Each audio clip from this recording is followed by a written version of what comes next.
I can often tell when a Christian character in a movie is being played by a non-Christian.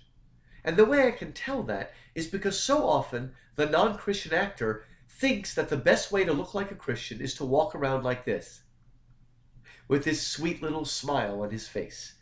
Well, unfortunately, the church in America has perpetuated this myth that what it means to be a Christian is to walk around with a grin on your face all the time, hopping and dancing. Now, it would be nice if Christians smiled. I think it's good to be kind and nice and energetic and whatnot.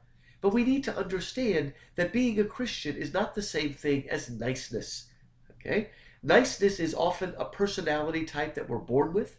It often goes together with having good health and sound digestion and having people that love you and haven't betrayed you. Right? Now, I'm not saying that niceness is not good. It would be nice if all Christians are nice, but we need to understand that some people, let's put it this way.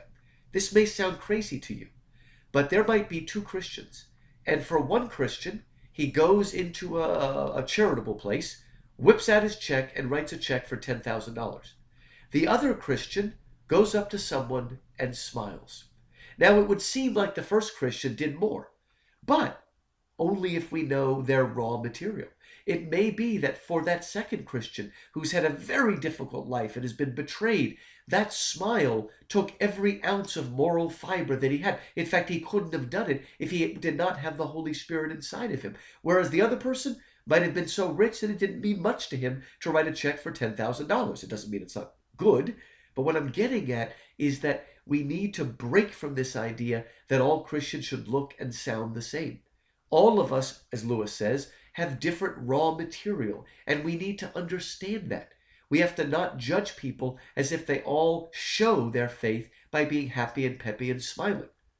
One of the things I love about C.S. Lewis is in his novels, for instance, in The Silver Chair, he gives us a great Narnian hero named Puddleglum, who is perpetually gloomy.